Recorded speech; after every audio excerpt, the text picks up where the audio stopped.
এসব কি বলছো জেঠিমা? ওই তো ওই দেখো বেরিয়ে গেছে, এসে কেমন জানি। আচ্ছা রানু, আমাকে একটা কথা বল না বাবা। আচ্ছা বলতো যে তোর সঙ্গে ইমনের বিয়ের আগে ইমনের সঙ্গে কারোর কোনো বিয়ের কথা হয়েছিল? মাথা খারাপ নাকি তোমাদের? ইমনের বয়স কত যে ওর বিয়ের কথা উঠবে তখন? আর তখন ওর বাবা বেঁচে ছিল। তোমাদের কি মনে হয় উনি বেঁচে থাকলে ওই বয়সে ইমনের বিয়ে দিত? কিন্তু প্রমাণ তো তাই বলছে। প্রমাণ? কোন প্রমাণের কথা বলছো আমি বুঝতে পারছি না। কিসের প্রমাণ? দেখাও ওকে।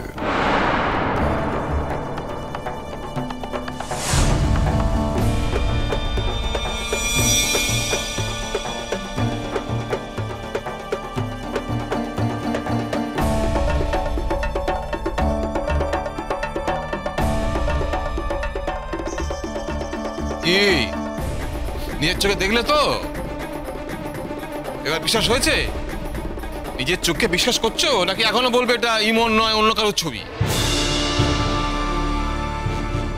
বল রানু, বল রানু বল। দেখ মেয়েটা কিন্তু এখনো বাড়ি ফেরেনি। আজ কলেজের পরে ওর কুমুর বাড়িতে যাওয়ার কথা ছিল। মেয়েটা ফিরে আসার আগে সব সত্যি কথাটা বল আমাকে। মানে তোর যদি কিছু জানা থাকে বল আমাকে রনু। তাহলে শোনো, আমার সঙ্গে বিয়ে হওয়ার আগে একটা গুন্ডা ইমনের পিছনে লেগেছিল। এক্স্যাক্টলি এরকম কি একটা ভাষা আমি শুনেছিলাম, মনে পড়ছে আমার। দাঁড়াও না, তুমি তো ওখানে ছিলে না, তুমি তো জানো না ঘটনাটা। রণ তো ওখানে ছিল, ওর কাছ থেকে শুনতে দাও না ব্যাপারটা কি হয়েছিল। ঠিক আছে, ও বলুক। বল কি হয়েছিল বল। ওই গুন্ডাটাকে আমি জেলে ভরেছিলাম। এখন জেল থেকে বেরিয়েও আবার ইমনের পেছনে লেগেছে। আসলে সেই সময় ইমনের জীবনটাকে হেল করে দিয়েছিল। একবার তো ইমনকে তুলে নিয়ে গেছিল বিয়ে করবে বলে, কিন্তু কপাল ভালো কোনো রকম ওকে শেষ মোমেন্টে বাঁচানো যায়। অথচ একটা বিয়ের ছবি দেখে তোমরা একটা মেয়ের সম্পর্কে ধারণায় বদলে ফেললে। আসলে সচরাচর তো এরকম ঘটনা লোকেদের জীবনে ঘটে না বলো, মানে আমার জীবনেই তো ঘটেনি। আমার অতীত ঘাটলে কি এরকম কোনো ছবি বেরোবে না? এক্স্যাক্টলি। সবার অতীত তো আর একরকম হয় না রূপকথা। হয়তো তোমার অতীত ঘাটলে অন্য কোনো ছবি বেরোবে যেটা হয়তো এর থেকেও বেশি ভয়ঙ্কর।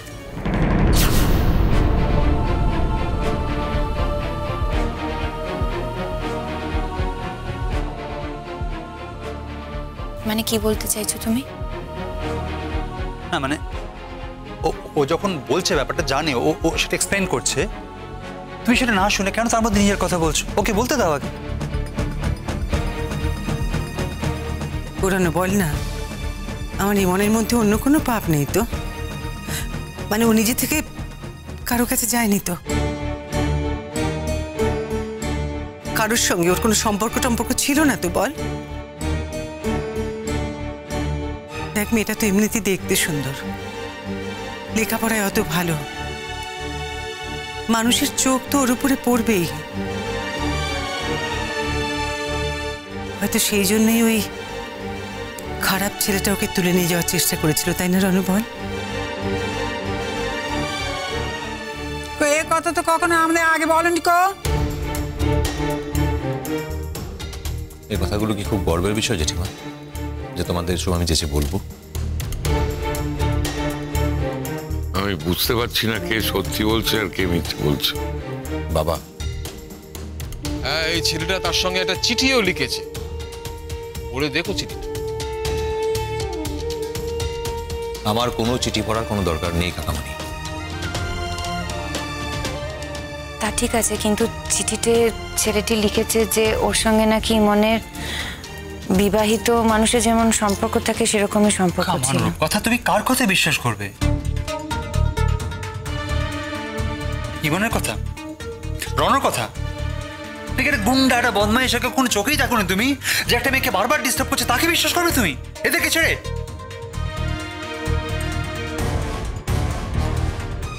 শুধু ইমনকে ছোট করবে বলে, ইমনকে অপমান করবে বলে, তাকে ছোট করে দেখানোর জন্যই কি সেই অচেনা লোকটার কথা তুমি বিশ্বাস করবে? রূপকথা,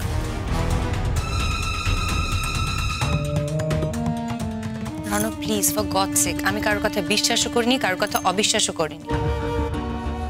সবাই কথা বলছে তাই আমিও কথা বলছি। চিঠিতে যা লেখা আছে আমি তাই বলছি। আচ্ছা, এই কথাটা তো পরিষ্কার বোঝাই যাচ্ছে যে যে ছবিগুলো পাঠিয়েছে সে একটা বদমাইশি করার জন্যই পাঠিয়েছে।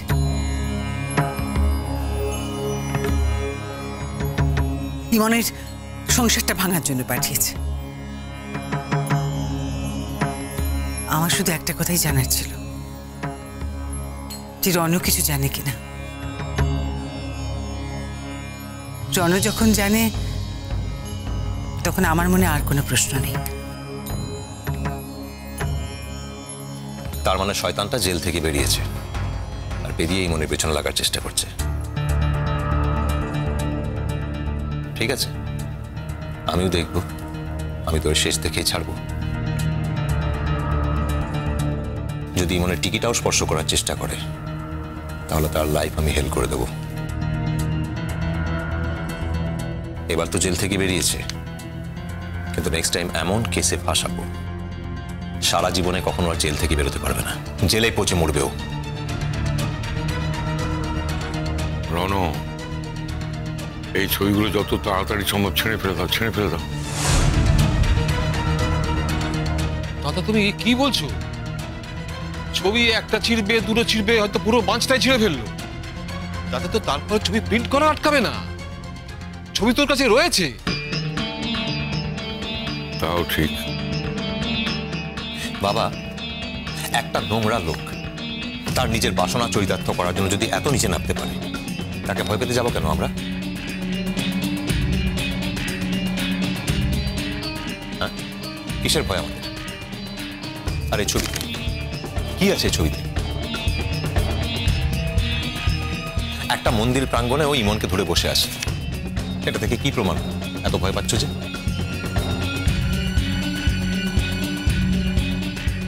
ভাগ্যিস তুমি এই ঘটনাটা জানতে। যদি না জানতে তাহলে তো আমরা এর থেকে অনেক কিছু প্রমাণ করার চেষ্টা করতাম। হ্যাঁ, মানে এর থেকে তো এও প্রমাণ হয় যে কেউ ওকে জোর করে ধরে নিয়ে গেছিল, অথবা ও নিজে থেকেই ওর কাছে গেছিল, তাই না?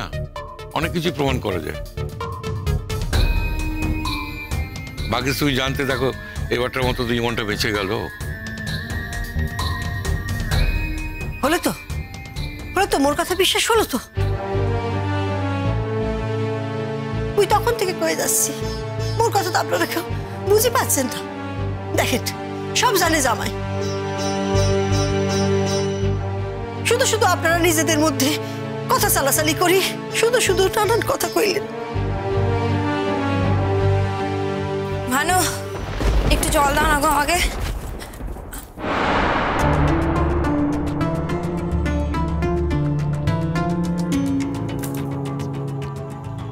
কি ব্যাপার, এরকম গোল বইটা হয়ে রয়েছে কেন? কোনো আলোচনা চলছে?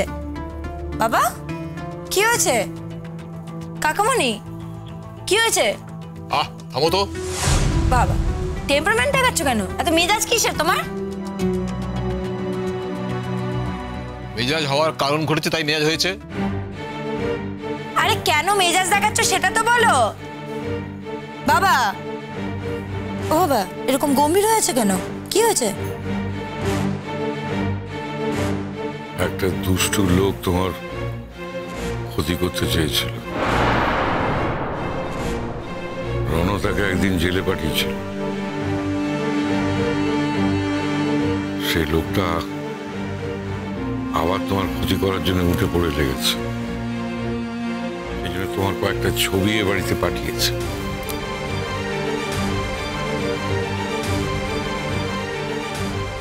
ও যা বলেছিল তাহলে তাই করেছে।